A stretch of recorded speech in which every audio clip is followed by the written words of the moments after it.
Salam sejahtera. Saya Charlie, pengerusi dan pengasas The Reading Bus Club Malaysia. Dan saya juga merupakan pesara guru. Saya telah berkhidmat di sekolah-sekolah kerajaan selama 36,5 tahun sebelum berpencen pada bulan Mei tahun 2020. Sekarang saya sedang berkhidmat sebagai pengetua kampus di Real Schools Jeras Campus, di mana ada 4 buah sekolah swasta dan antarabangsa, dan tanggungjawab saya adalah untuk menguruskan 4 buah sekolah dengan bantuan 4 pengetua di bawah naungan saya lah. Saya telah mula berkhidmat pada tahun 1984 sewaktu saya diposting kali pertama ke Sarawak di SK Lepung Baleh Kapit, di mana saya berkhidmat sebagai seorang guru terlatih mengajar bahasa Inggeris di SK Lepung Baleh. Dan pada tahun 1989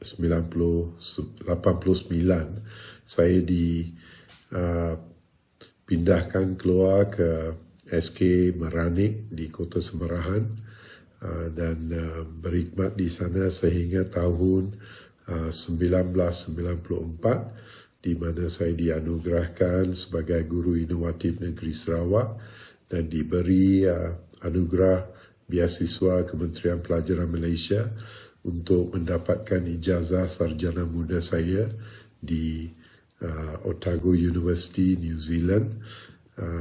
Dan apabila saya tamat pengajian saya memohon untuk diposting semula ke Sarawak. Dan walaupun isteri saya orang Ipoh dan saya berasal dari Cameron Highlands, tetapi memang kami rasa panggilan Tuhan supaya kami kembali ke Sarawak. Dengan itu saya ditempatkan semula di sebuah sekolah di Kuching, SMK Bandar Kuching nombor 1 di Kenjalang Park. Dan di sana saya berkhidmat sebagai seorang guru bahasa Inggeris, juga seorang kaunselor sekolah, dan diberi pelbagai tanggungjawab lah di SMK Bandar Kuching nombor 1. Sewaktu mengajar di SMK Bandar Kuching nombor 1, sekolah ini merupakan sebuah sekolah yang bermasalah. Masalah disiplin memang teruk. Setiap tahun hampir 100 lebih murid akan digantung sekolah, dan ini satu kebiasaan. Saya dijemput untuk menjadi seorang guru disiplin. Walaupun saya telah secara terbuka memaklumkan bahawa saya tidak akan merotan murid saya ataupun marah ataupun berteriak, sebab saya percaya murid-murid di sekolah pun mempunyai banyak isu, dan apa yang mereka perlukan adalah dorongan dan untuk seorang guru berjalan seiring mereka dan bukan untuk mencabar ataupun menakutkan mereka. Walau bagaimanapun, pengetua saya terus mendesak, dan pada tahun 2007 saya dilantik menjadi penolong kanan HEM walaupun saya tidak merotan. Dan memang tanggungjawab saya di sekolah berat, tetapi saya suka berada di sekolah itu sebab saya juga menjadi guru penasihat ISCF di sekolah itulah, dan di mana ramai di antara murid-murid saya menerima Tuhan, dan mereka aktif di dalam iman mereka di gereja-gereja mereka tersendirilah. Satu beban yang saya ada pada waktu itu adalah bila saya melihat anak murid saya begitu giat di dalam gereja, begitu giat di dalam ministry mereka, tetapi tidak begitu menjadilah waktu berada di sekolah. Kerja rumah tak siap, sikap pun tak baik, dan bagi saya kesaksian begini tidak begitu baiklah. Dengan itu saya pun mulakan pelayanan homework center, di mana saya akan membawa semua murid-murid ini ke sebuah rumah berdekatan sekolah, di mana saya menyewa rumah tu, dan murid-murid itu akan ikut saya. Kita makan tengah hari di gerai-gerai di Kenyalang Park. Selepas itu saya akan duduk bersama mereka dan buat kerja saya sendiri. Mereka akan buat kerja rumah mereka lah, dan mereka belajar di sana. Waktu tu sebelum saya memulakan pelayanan homework center ini, saya sedang menjadi seorang pastor di SIB Satrajaya, dan saya banyak kali menyarankan kepada penetua-penetua di sana, walau waktu itu saya pun seorang penetua, dan mereka memberikan berkat dan mengutuskan saya untuk memulakan inilah pelayanan ini di Kenyalang Park. Dan pada tahun 2002 saya memulakan itulah di Kenyalang Park, dan ramai murid, di antara 30 hingga 40 murid akan tiba setiap hari untuk duduk dan belajar, kerana kami akan beri mereka makan kalau mereka perlu makan. Kalau mereka perlu transport balik, saya sendiri akan memandu dan membawa mereka balik ke rumah lah. Dan pelayanan homework center ini begitu berkesan sekali. Walaupun kita tidak menginjil murid, kami hanya diarahkan dan didorong untuk mencintai murid-murid ini dan memberkati mereka dengan keperluan mereka. Itu saja yang kami buat. So, leaders saya dari CF tu akan datang setiap hari duduk, dan mereka akan belajar bersama murid-murid ini. Dan setiap tahun kita akan melihat kenaikan grade mereka. Mereka akan meningkat dalam sikap, mereka akan meningkat dalam pelajaran mereka, dan setiap tahun ada ramai murid yang akan dapat straight A dalam PMR, dalam SPM, dalam STPM dan semua itulah. Dan apa yang kami buat sebagai pelayanan homework center itu menjadi terkenal lah di seluruh Malaysia waktu itu. Ramai dari KL akan datang dan melihat macam mana kami buat semua ini. Dan bagi saya tak ada rahsia lah. Kami hanya taat kepada apa yang Tuhan suruh kami buat untuk mencintai murid-murid ini dan tidak menghakimi mereka, tetapi untuk mengasihi mereka dan membantu mereka lah. Dan semua 100% murid yang datang ke sana tu dari keluarga-keluarga yang bukan Kristian, dan ibu bapa mereka pun seorang demi seorang mereka akan ikut, dan satu demi satu murid akan menyerahkan hidup mereka kepada Tuhan Yesus. Dengan itu CF saya di sekolah meningkatlah. Waktu saya mula ke SMK Bandar Kuching nombor 1 pada tahun 1997, mereka hanya mempunyai 16 orang murid di CF dan lebih kurang 800 murid di Klub Dharma. Tetapi bila saya meninggalkan sekolah itu pada tahun 2010, CF saya 180 orang murid dan Klub Dharma hanya 40 orang murid.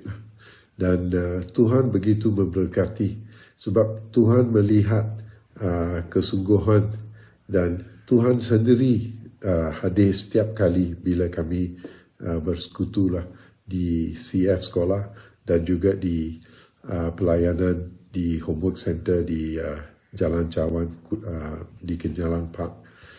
So dari sanalah kita mulakan pelayanan The Reading Bus Club. Ia dipanggil bus walaupun kami tidak menggunakan bus. Di Sarawak kami menggunakan Land Cruiser. Bila kami mula pada tahun 2009, hanya ada satu Land Cruiser. Tetapi bila kami meninggalkan Sarawak pada hujung tahun 2010, kami ada 8 buah Land Cruiser. Semua diberkati oleh orang yang kawan-kawan dan Tuhan menggerakkan hati kawan-kawan saya di Australia, di England, di KL, di Sarawak sendiri, dan kami setiap 2 minggu sekali akan keluar lah. Dan sekarang kami telah memberkati semua Land Cruiser ini kepada gereja-gereja yang kami kerja bersama di Sabah dan Sarawak, dan juga di Semenanjung lah.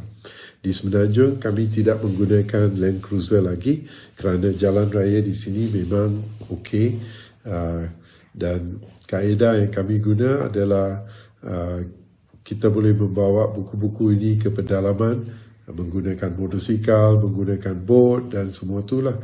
Dan pelayanan The Reading Bus Club ini ada 3 jenis lah.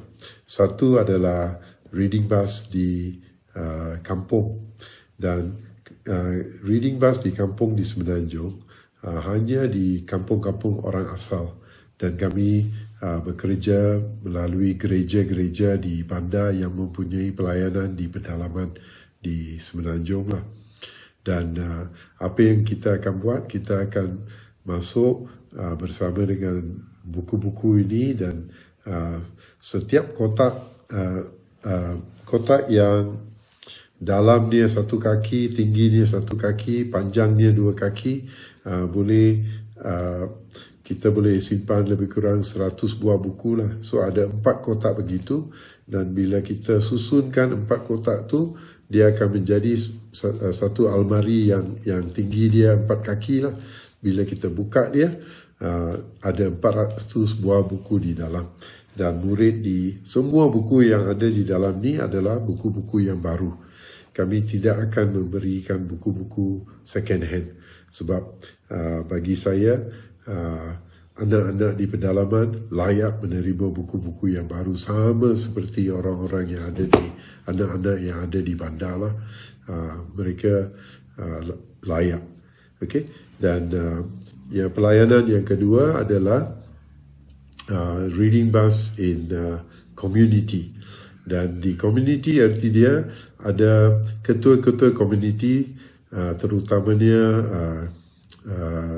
ahli-ahli Dewan Undangan Negeri dan semua tu. Mereka memohonlah dari saya untuk bantu mereka untuk membuat perpustakaan, library di komuniti mereka. Mereka sediakan tempat, mereka akan sediakan ruang dia, dan tanggungjawab saya adalah untuk mengisi ruang itu dengan buku.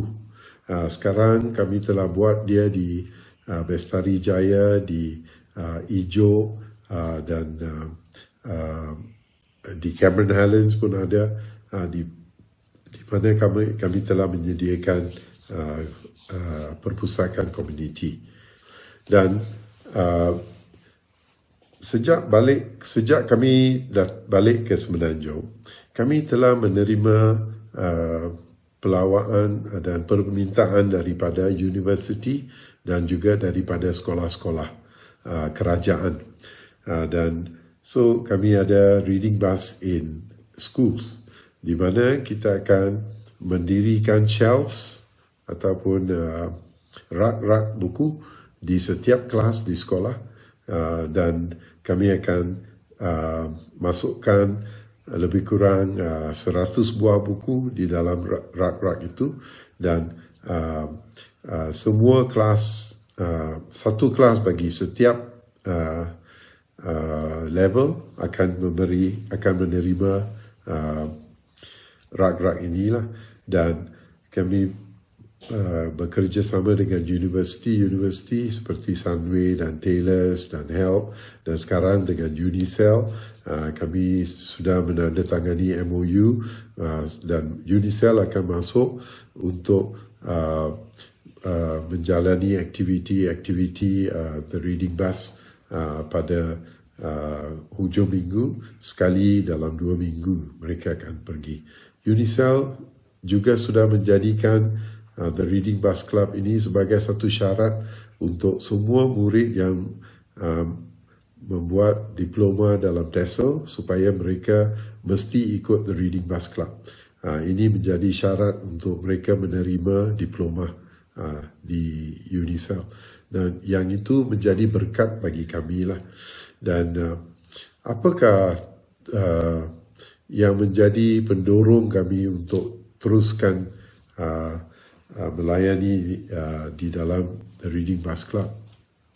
Satu, memang ia tidak menjadi visi saya bila saya mulakan. Saya tidak nampak bahawa Reading Bus Club ini akan jadi begitu besar. Sekarang kami ada Reading Bus di Malaysia, di Cambodia. Di Cambodia saya ada 10 reading tuk-tuk, di mana cikgu-cikgu bahasa Inggeris di sana, yang cikgu-cikgu Kristian bahasa Inggeris, mereka akan pergi ke kampung-kampung berdekatan setiap hujung minggu dan membawa buku-buku ini, dan mereka akan mengajar Inggeris. Di Filipina kami telah mulakan The Reading Bus di Smoky Mountain, dan yang itu pun sedang berjalan. Dan dorongan saya adalah, ini kalau bukan dari Tuhan, saya pun tak tahu siapa yang boleh jalankannya lah.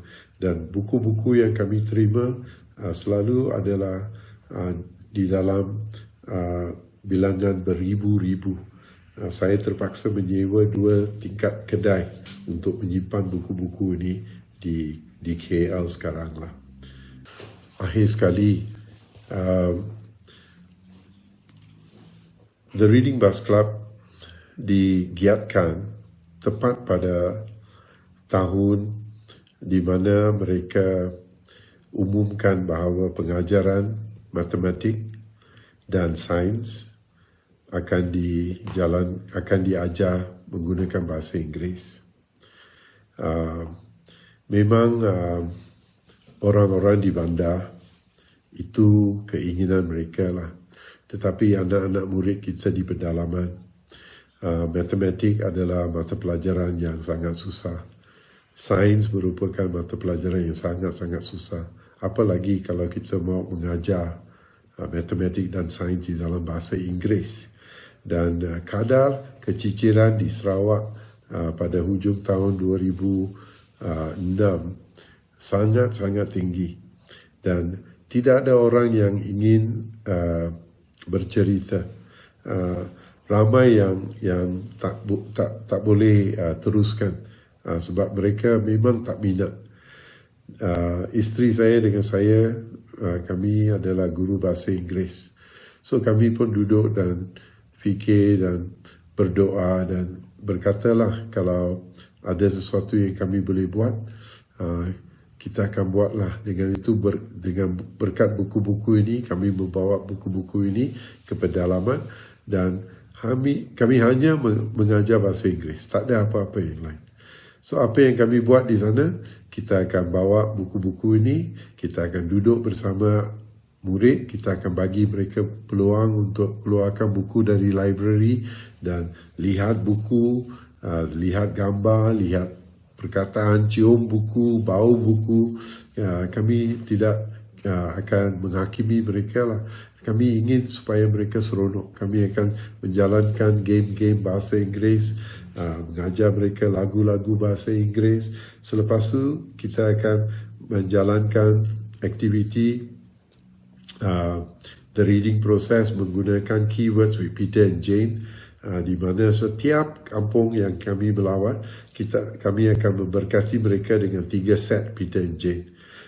Dan kami akan mengajar mereka untuk membantu anak-anak mula membaca. Dan setakat ini kami telah menjalani aktiviti The Reading Bus Club ini di lebih 115 buah kampung di seluruh Malaysia, dan masih sedang giat majulah. Pelayanan menginjil melalui The Reading Bus sangat berkesan kerana ibu bapa melihat rasionalnya, ibu bapa melihat impak pelayanan The Reading Bus. Dan bila kami menjemput mereka untuk datang ke gereja dan untuk mendengar firman Tuhan, mereka semua akan datang. Dan pelayanan The Reading Bus Club ini memang akan teruslah, kita akan teruskan. Sekarang peluang dibuka untuk kami masuki sekolah-sekolah kerajaan, di mana kami tidak dapat menginjili, tetapi kami akan membawa kasih Tuhan. Kami akan mencintai anak-anak di sana dengan cinta Yesus dan kasih Yesus. Begitulah. Sekian, terima kasih.